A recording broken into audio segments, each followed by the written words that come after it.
Dobar dan i dobrodošli u moj edukacijski videoblog. Ja sam Pavlo Znazerović, a danas govorimo o programiranju M-bota i njegovom senzoru za praćenje crte.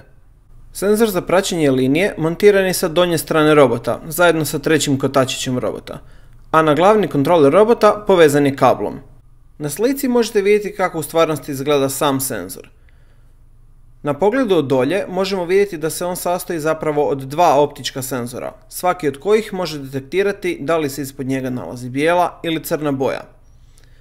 Na pogledu od gore možemo vidjeti da na samom senzoru imamo dvije LED diode. Svaka od njih pokazuje stanje pojedinog senzora. Kada se pojedini senzor nađe na bijeloj podlozi, tada LED dioda svijetli plavom bojom, a kada se taj senzor nađe na crnoj podlozi, LED dioda ne svijetli.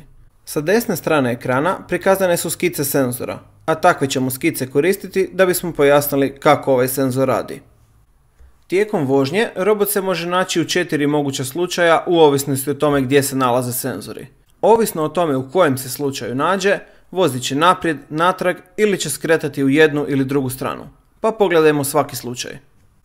Kada se i lijevi i desni senzor robota nalaze na crnoj podlozi, to zapravo znači da je robot dobro orijentiran prema stazi i da mora nastaviti ići ravno. U tom ćemo slučaju u našem programu pri očitanju senzora dobiti vrijednost 0. Kada robot naiđe na lijevi zavoj, desni će senzor izaći sa crne crte na bijelo područje.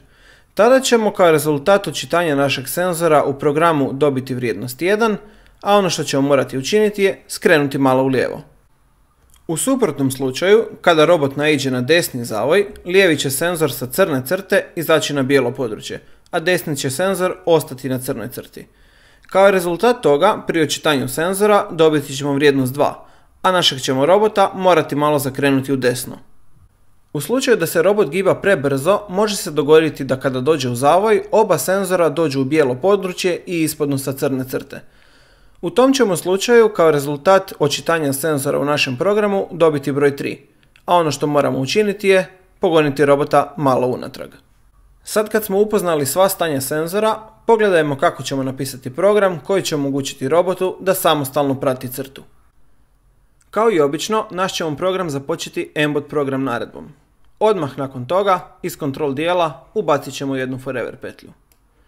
U našem programu bitno je provjeravati stanja senzora i nakon toga, obzirom na očitanje, djelovati. Ako je stanje senzora jednako 0, naš robot mora ići naprijed. Ako je stanje senzora jednako 1, naš robot mora skrenuti u lijevo. Ako je stanje senzora 2, skrenuti u desno. I ako je stanje senzora jednako 3, robot mora ići natrag.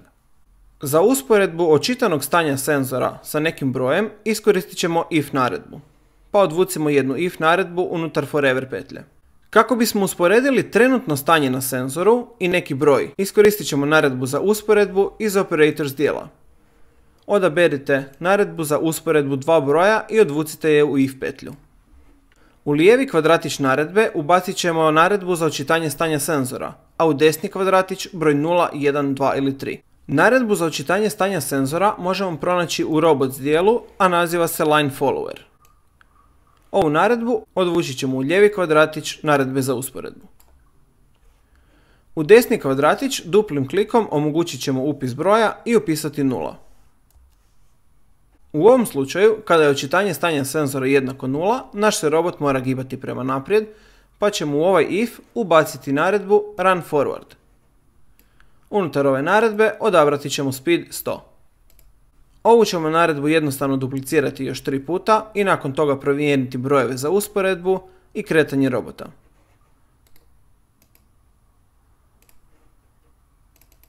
U slučaju kad je stanje na senzoru jednako 1, naš robot mora skrenuti u lijevo. Kada je stanje na senzoru jednako 2, naš robot mora skrenuti u desno. A u slučaju kada je stanje na senzoru jednako 3, naš robot mora voziti unatrag. Kako robot ne bi krenuo sa gibanjem odmah nakon što ubacimo program u njega, ubacit ćemo čekanje dok se ne pritisne tipkalo na njegovom kontroleru. Iz kontrol dijela, kako smo već naučili, ubacujemo jednu wait until naredbu, a kao njezin argument ubacujemo button press naredbu. Wait until naredbu ubacili smo prije forever petlje. To znači da će mbot program sačekati na početku dok se ne pritisne gumbić, a nakon toga će cijelo vrijeme pratiti liniju. Uploadite ovaj program na vašeg robota i pogledajmo što se zbiva. Kao što vidite na donjem videu, robot se pokreće tek nakon pritiska na tipkalo, a nakon toga uspješno prati crtu. Sada ste spremni za prvo kolo našeg natjecanja. Bravo! Vidimo se u nekom od sljedećih videa.